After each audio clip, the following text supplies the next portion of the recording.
আর ওই প্রোগ্রামটার কারণেই দ্বিতীয় প্রোগ্রাম লক্ষ্মীপুর ভাটাপাড়া ঈদগাহ মাঠে হয়। আর সেখান থেকে গোটা বিশ্বে আলোচনা ছড়িয়ে পড়ে। তো আমাদের হযরত মাওলানা মুফতি আবু তাহের সাহেব হুজুরের হায়াতের মধ্যে আল্লাহ তাআলা আরো ভরপুর বরকত দান করে, বলেন আমিন। আধারে যখন ডুবেছিল জাতি, ছিল না আলোর বাতি,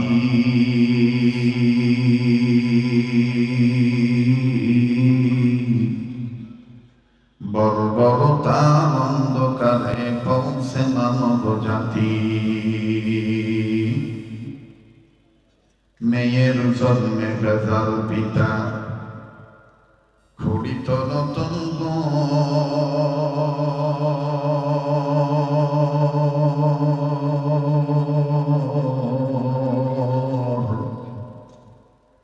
কন্যা সন্তান জন্মিল মায়ের, কাঁপিত সীমন্তর। সেই সে কঠিন দুর্যোগ দিনে, সেই সে কঠিন বর্বরতার যুগে, মোদের আল্লাহর আশীর্বাদ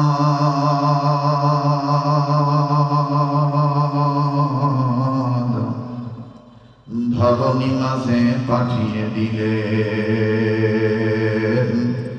রাসূল মুহাম্মদ সাল্লাল্লাহু আলাইহি ওয়াসাল্লাম। खुद का याबी इचुही के बाजारे राह, खुद का याबी इचुही गुलजारे राह, के बायख गुल में खुदी गुलजारे राह। आई बेरादर हिफ्ज़ कुरआन गोशेदार, आई बेरादर हिफ्ज़ कुरआन गोशेदार, जागे शादी निस्ते दुनिया होशेदार। के बहाल दिवस राते दक्षिण হিমেল বায়ু,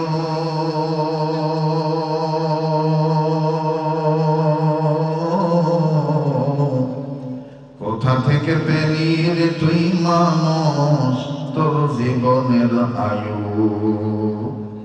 মাঠের পরে কে বিছালো সবুজ শ্যামল ছবি,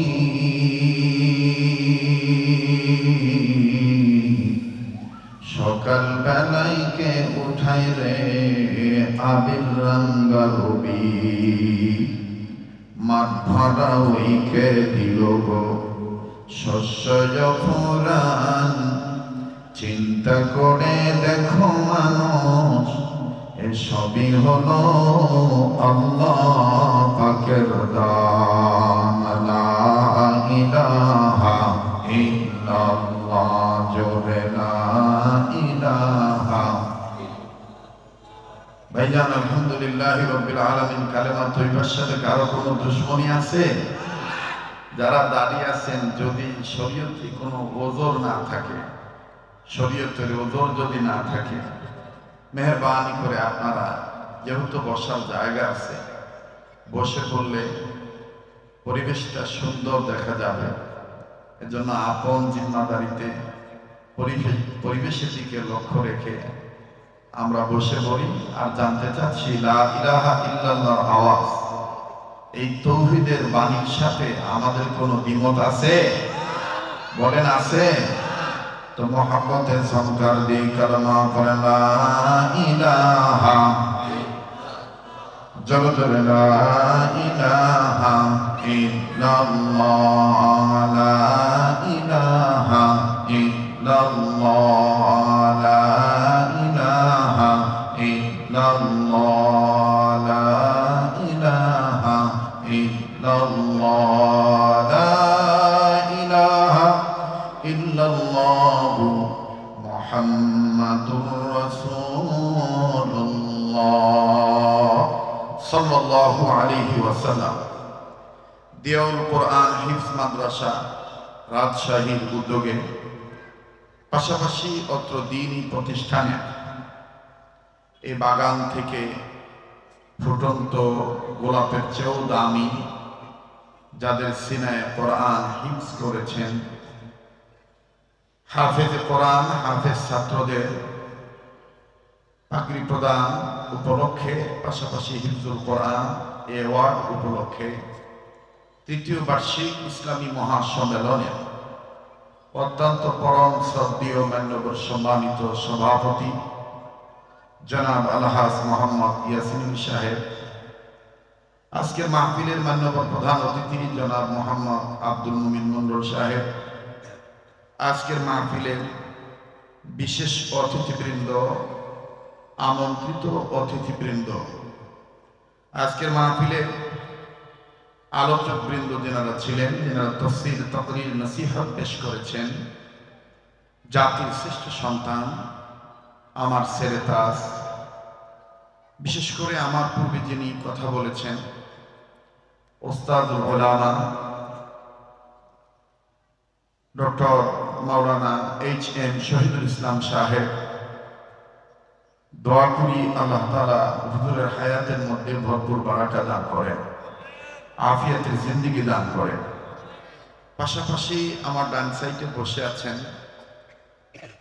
যে লোকটির কারণে গোটা বিশ্ব আমাকে চিনেছেন, চণ্ডীপুর মাদ্রাসার সম্মানিত মুহতামিম সাহেব, যিনি আমাকে আমার বাল্য জীবনের, প্রাথমিক জীবনের সর্বপ্রথম যিনি আমাকে রাজশাহীতে নিয়ে আসেন। আর ওই প্রোগ্রামটার কারণে দ্বিতীয় প্রোগ্রাম লক্ষ্মীপুর ভাটাপাড়া ঈদগাহ মাঠে হয়, আর সেখান থেকে গোটা বিশ্বে আলোচনা ছড়িয়ে পড়ে। তো আমাদের হযরত মাওলানা মুফতি আবু তাহের সাহেব হুজুরের হায়াতের মধ্যে আল্লাহ তাআলা আরো ভরপুর বরকত দান করে, বলেন আমিন। কথা বলেছেন মুফতি আলী আকবর ফারুকী সাহেব এবং যে তরুণ আলেমে দ্বীন আমার সাথে বারবার যোগাযোগ রেখেছেন, হাফেজ কারি মাওলানা মাহদি হাসান সাহেব, হাফেজ মাওলানা জিয়াউল ইসলাম সহ উপস্থিত আছেন আইম্মায়ে মাসাজিদগণ, আইম্মায়ে মাদারিসগণ, জাতির শ্রেষ্ঠ সন্তান আমার ছেলে তাজ হযরত উলামায়ে কিরামগণ, পাশাপাশি বিভিন্ন জায়গা থেকে আগত দিনদার, ইমানদার, ইসলাম প্রিয় যুবক ভাইরা, বাবার বয়সী মুরব্বীরা, পর্দার অন্তরালের পরম শ্রদ্ধেয়া পর্দানিসীন আমার মা ও বোনেরা, স্কুল, কলেজ, ভার্সিটি, মাদ্রাসায় অধ্যয়নরত আগামী প্রজন্মের যেনারা সোনালী সন্তান হিসাবে কষ্ট করে যাচ্ছেন জ্ঞান অর্জনের জন্য, আমার সে সমস্ত হৃদয়ের স্পন্দন কলিজার টুকরা যুবক বন্ধুরা, ইসলামী আন্দোলনের উর্বর বীর সিপাহ সালার জেন্ডা সৈনিকেরা, বর্বরতাকে দাফন করার জন্য যারা দীর্ঘদিন যাবৎ প্রয়াস চালিয়ে আসছেন, সে সমস্ত আমার দ্বীনী ভাইয়েরা, আশিকিন, জাকিরিন, মুহিব্বিন, সালিকিন, মুজাহিদ বাবারা, ভাই, কচিকাচা, সোনার মানিকা, আসুন আল্লাহ পাকের দরবারে লাখো কোটি শুকরিয়া আদায় করি যে মহান মালিক আমাকে আপনাকে উম্মতের উলামায়ে কেরামদের মজমায়ে বেহেশতের বাগান একটি দ্বীনী প্রতিষ্ঠানের উদ্যোগে এই ইসলামী জালসায়, ইসলামী মহাসম্মেলনে যে মহান মালিক নেক কাজে শরীক হওয়ার তৌফিক দিয়েছেন, সে মালিকের দরবারে গোলামের পরিচয় দিয়ে শুকরিয়া আদায় করি, বলি আলহামদুলিল্লাহ। আপনারা যে পরিমাণ মানুষ হয়েছেন, আওয়াজের দিক দিয়ে সে পরিমাণ স্বতঃস্ফূর্ততার প্রমাণ মিলছে না। আবার একটু বলেন তো আলহামদুলিল্লাহ। সবকিছু শুরুতে জানতে চাই, প্রিয় বাবারা, ভাইরা আমার, আপনারা সবাই কেমন আছেন? আমিও আপনাদের দোয়ার বরকতে আলহামদুলিল্লাহ ভালো আছি। এবার জানতে চাচ্ছি, ঘন্টাখানিক সময় দেওয়া যাবে তো ইনশাআল্লাহ? আচ্ছা, কারা কারা সময় দিতে রাজি আছে আগ্রহের সহিত একটু হাত তুলে দেখান তো দেখি ইনশাআল্লাহ। হাত টান টান করে ধরেন। জি, আল্লাহ কবুল করেন, বলেন আমিন। আল্লাহ আপনি আমাদের অতীতের গুনাহগুলি মাফ করে দেন। আল্লাহ আপনি আমাদের বর্তমান জীবনের ভুল ত্রুটিগুলি সংশোধন করে দেন। আল্লাহুম্মা আমিন বলেন। আল্লাহ আপনি আমাদের ভবিষ্যৎ জীবনকে আলোকিত করে দেন। আয় আল্লাহ এলাকার সমস্ত কবরবাসীদেরকে জান্নাতবাসী করে দেন। যারা অসুস্থ আছে তাদেরকে সুস্থ করে দেন। ইয়া আল্লাহ, উলামায়ে কেরামের আগমন, মুসলিম মিল্লাতের এই পদচারণ আয় আল্লাহ, আপনি দয়া করে মায়া করে এই মাদ্রাসার মাহফিলকে নবীর উসিলায় ভরপুরভাবে কামিয়াবি দান করেন। আবার বলেন আমিন। এবার আসেন, আপনারা তো আমাকে চিনেন অনেক দিন, নিজেও আসতে পারি নাই এবং কিছু বাধাও ছিল, এটা আপনারা জানেন, অনেকেই জানেন। অনেক ক্ষেত্র বিশেষ অনেক জায়গায় আমরা আসতে পারি না, ঢোকা নিষেধ। এখন তো আর সে বাধা নাই, এই যে কথা আসতে বলে যেভাবে বলতেছেন তাতে মনে হইতেছে যে এখন মনে হয় খুব দুষ্টিতে আছে। বাধা আছে? কথা বলেন, বাধা আছে? বাধা যদি থেকে থাকেও, আমার ভাই ডক্টর এইচ.এম. শহীদুল ইসলাম সাহেব তিনি একটি আয়াতকে চমৎকার ভাবে আপনাদের কাছে ফুটিয়ে তুলেছেন। যিনি বলেছেন বর্বরতাকে দাফন করার জন্য একটাই মিশন এন্ড ভিশন আমাদের, সেটা হলো যে বাতিলরা মনে করবে কোরআনের আন্দোলনকে, ইসলামী আন্দোলনকে, কোরআন সুন্নাহর বিধানকে ফুৎকার দিয়ে নিভিয়ে দিবে। কিন্তু এটা বাতিলরা পারবে না। এই কোরআনের এই সুইচটা কার হাতে বলেন? আবার বলেন, কার হাতে? আল্লাহর হাতে। তো সে আল্লাহর পক্ষে একবার জোরে আওয়াজ দিয়ে বলেন তো আল্লাহু আকবার। আর একবার বলেন আল্লাহু আকবার। আর একবার বলেন আল্লাহু আকবার। মুহতারাম হাজিরিন, পবিত্র কোরআনুল কারীমের শিক্ষা দীক্ষা কিভাবে দেওয়া উচিত, কেন বাচ্চাদেরকে কোরআন সুন্নাহ শিক্ষা দিবে বা দিবেন, এই বিষয়টাকে ফুটিয়ে তোলার জন্যই মাদ্রাসা কর্তৃপক্ষের পক্ষ থেকে ইসলামী মহাসম্মেলনের আয়োজন করা। আর সেই লক্ষ্যে আমি পবিত্র কোরআনুল কারীমের সূরাতুত তাহরিমের এক আয়াতের অংশ বিশেষ তেলাওয়াত করেছি। আল্লাহ পাক ঈমানদার বান্দা বান্দীদেরকে ডাক দিয়ে বলেন, ঈমানদার বান্দা বান্দীগণ, তোমরা নিজেরা জাহান্নামের আগুন থেকে বাঁচাও, নিজেদের অধীনে যারা আছে তাদেরকেও জাহান্নামের আগুন থেকে বাঁচাও। আমি আপনাদের কাছে আমার হৃদয়ের একটা বেদনা প্রকাশ করতে চাই। মাদ্রাসা অনেক হইতেছে, বাচ্চাদেরকে আলেম হাফেজ বানানোর চেষ্টা অনেক চলতেছে, আলহামদুলিল্লাহ। টিচারদের মানে মেহনতের কোনো কমতি নাই, আর ছাত্রদের অভিভাবকদেরও বর্তমান সময়ে মানে আগ্রহের কোনো কমতি নেই। কিন্তু একটা ভাগ থেকে যায়। আমি আমাদের বড় ভাইকে বলবো এই বিষয়টা যেন মাথায় রাখেন। যেহেতু আল্লাহ বলছেন কু আনফুসাকুম ওয়া আহলিকুম নারা, তুমি নিজে জাহান্নামের আগুন থেকে বাঁচাও, নিজেদের অধীনে যারা আছে তাদেরকে জাহান্নামের আগুন থেকে বাঁচাও। আমার সন্তান হাফেজ হয়েছে, আমি কথার কথা বলছি, আপনি আপনার সন্তানকে হাফেজ বানানোর জন্য বা কোরআন শিক্ষা দেওয়ার জন্য মাদ্রাসায় দিলে, কিন্তু বলেন তো দেখি এই মাদ্রাসায় যদি 30 জন স্টুডেন্ট থাকে, ভাই এদেরকে একটু, বাচ্চাদেরকে একটু সরান তো এখান থেকে, একটু কথা বলতে ডিস্টার্ব হচ্ছে। 30 জন যদি স্টুডেন্ট থাকে, 30 জনের যে গার্ডিয়ান আছে, অভিভাবক আছে, বাবা মা আছে, এটা খুব কিন্তু একটা ইম্পর্টেন্ট কথা। দেখেন একমত কিনা। আমি আমার ছাত্রকে হাফেজ বানাই না, কিন্তু এই হাফেজের বাবা নামাজের 10টা সূরা শুদ্ধ করে পড়তে পারে কিনা, আমি কখনো মাদ্রাসার প্রিন্সিপাল হিসাবে এটা চিন্তা করি না। এটা মাশাআল্লাহ অনেকে করতে পারে, কিন্তু এটা বেশিরভাগ ক্ষেত্রে দেখা যায় হাফেজে কোরআন শুদ্ধ করে কোরআন তেলাওয়াত করতেছে, কিন্তু হাফেজ সাহেবের বাবা 10টা সূরা বা একটা সূরা শুদ্ধ করে পড়তে পারে না। এরকম আছে না? কথা বলে না, আছে না? তাইলে আমাকেও জাহান্নামের আগুন থেকে বাঁচতে হবে, আমার অধীনে যারা আছে তাদেরকেও জাহান্নামের আগুন থেকে বাঁচাইতে হবে, ঠিক কিনা ভাই? আলহামদুলিল্লাহ, খুব ভালো লাগলো আপনাদের এই পরিবেশ। আল্লাহ তাআলা আমাদেরকে এই কথার উপরে, আমাকে সহ সবাইকে আমল করার তৌফিক দান করে। তো আল্লাহ পাক কোরআনুল কারীমের মাধ্যমে ঈমানদার বান্দা বান্দীদেরকে ডাক দিলেন। কাদেরকে ডাক দিলেন বলেন? আবার বলেন, ঈমানদার। ঈমানদার কারা? ঈমানদার যারা টুপি পরে, দাড়ি রাখে, পাগড়ি মাথায় দেয়, অনেক বড় মেসওয়াক ব্যবহার করে। আর আজকে তো আমাদের বড় একটা জ্বালা হয়ে গেছে, ঐক্য কি করে অনৈক্য করা যায়, টুপি দেখে বিচার করে। পোশাক দেখে বিচার করে, কথা বলে না। আমি মুসলিম হিসাবে অপর মুসলিম ভাইয়ের আমল আমি যাচাই বাছাই করব পোশাক দেখে নয়, কোরআন সুন্নাহর মাপকাঠি দিয়ে। কথা বলে না। যারা আসতে কথা বলবেন মনে করবেন যে এরাই সম্ভবত অনেকের পক্ষে, এই জন্য আমাদের ঐক্য দিতে চায় না, এই জন্য আসতে জবাব দেয়। কথা বলেন ঠিক কিনা? আমরা কি পোশাক দেখে দেখবো নাকি কোরআন সুন্নাহর মাপকাঠি দিয়ে? বলেন, কোরআন সুন্নাহর মাপকাঠি দিয়ে। ইমানের দাবিতে কারা সত্যবাদী?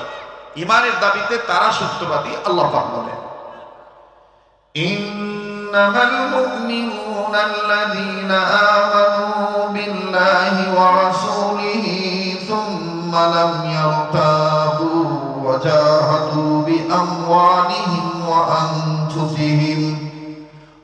আনফুসিহিম ফী সাবিলিল্লাহ উলাইকা হুমুস সাদিকুন।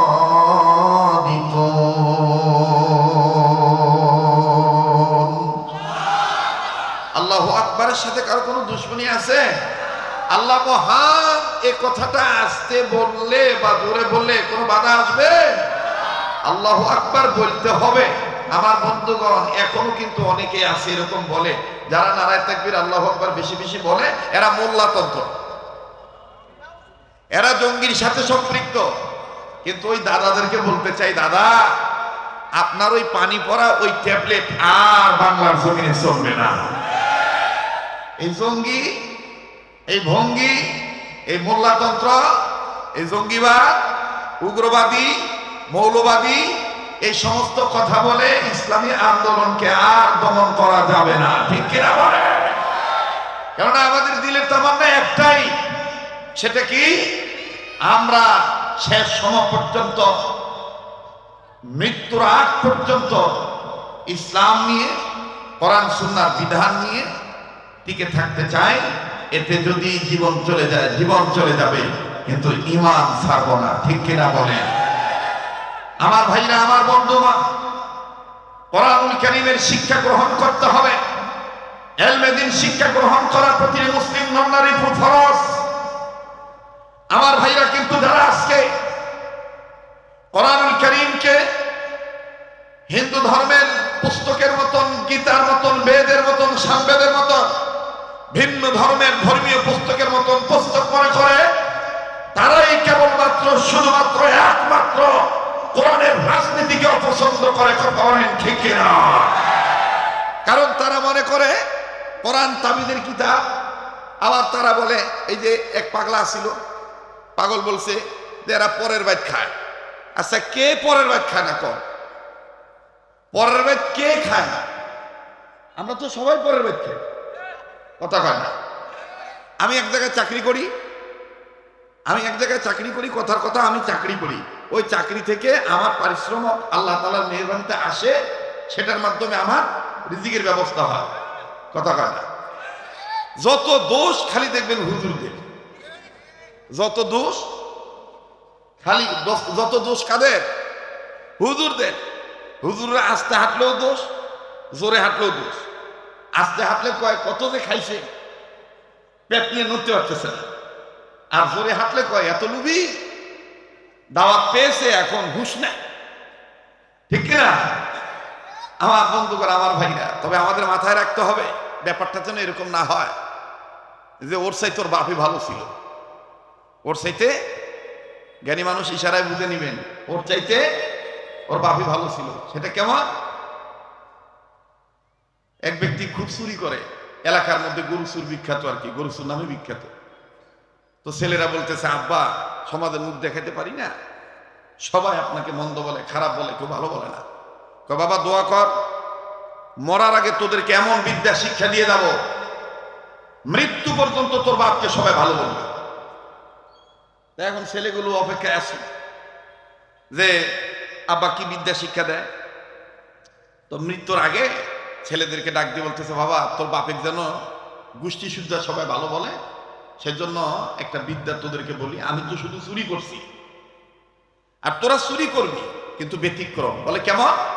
বলে আমি গোয়াল ঘর থেকে গরু চুরি করে নিয়ে আসছি, কিন্তু গোয়াল ঘরে কোনোদিন আগুন লাগাই নাই। আর তোরা গোয়ালঘর থেকে গরু নিয়ে আসবি ঠিকই, কিন্তু আবার গোয়াল ঘরে কেরোসিন তেল ঢেলে দিয়ে আগুন লাগাই। আমি ডাকাতি করেছি, কোনোদিন মানুষ খুন করি নাই। আর তোরা ডাকাতি করবি, নারী পাইস আর পুরুষ পাস, যাক পাস তাকে মেরে ফেলবি। তাহলে দেখবি জীবন ভর মানুষ বলবে যে ওর চাইতে ওর বাপ ধরে, ওদের চাইতে ওর বাপই ভাবছে। কথা কয়, ওদের চাইতে ওর বাপই ভাবছে। তো হ্যাঁ, তো এখন এই কাম করতেছে, গরু চুরি করে আগুন লাগাই দেয়, ডাকাতি করে মানুষ খুন করে। এখন গ্রামের সবাই বলতেছে হ্যাঁ ওদের চাইতে তোর বাপই ভালো ছিল। ইদানিং কিছু লোক ডাক দিয়ে বলে যে আগেই তো আমরা ভালো ছিলাম। এই আগেই তো আমরা ভালো ছিলাম তারাই বলে যারা আগে ছিল ছোট চোর, চুরি ধরা পড়ে নাই। এখন চুরি ধরা পড়ার কারণে এখন বিদেশি দাদা বাবুদের তন্ত্র মন্ত্র, রাম বাম চ্যাটার্জি, মুখার্জি, বন্দ্যোপাধ্যায়, চট্টোপাধ্যায়, হরিদাস পাল, দাদা বাবুদের এজেন্ডাটা শক্তিশালী ভাবে বাস্তবায়ন করতে পারতেছে না। তারাই বিভিন্ন ভাবে উস্কানিমূলক কথা দিয়ে বলে আগেই ভালো ছিলাম। ইসলাম ছাড়া কেউ কাশিন কেউ ভালো থাকতে পারবে না। মোহতারাম হাজিরিন, ইসলাম ছাড়া, কোরআন ছাড়া, কোরআন সুন্নাহর বিধান ছাড়া কেউ কোনোদিন ভালো থাকতে, মুসলমান বিশ্ব মানবতার জন্য একমাত্র মুক্তির পথ কোরআন সুন্নাহর পথ। এই কথাটা কারা কারা স্বীকার করেন একটু তো হাত তুলে দেখান তো দেখি। আল্লাহ তুমি দেখো কে কে আল্লাহ হাত তুলে না। আল্লাহ আল্লাহ তুমি দেখো। আল্লাহ একটু উর্বর জমিনে বর্বরতাকে দাফন করার জন্য একটু আওয়াজ দিয়ে বলেন তো আল্লাহু আকবার। হাত নামান, আবার বলেন আল্লাহু আকবার। আল্লাহ আল্লাহ বলতে বলতে নবীর প্রেমে চলতে চলতে, আল্লাহ আল্লাহ বলতে বলতে নবীর প্রেমে চলতে চলতে, মরণ যেন হয় আমাদের, মরণ যেন হয়। যুবক ভাইরা, দেশটা ভুলে যাবেন না, শাহ মাকদুমের দেশ, দেশটা কেরামতের জনপুরীর দেশ, দেশটা মরহুম মাওলানা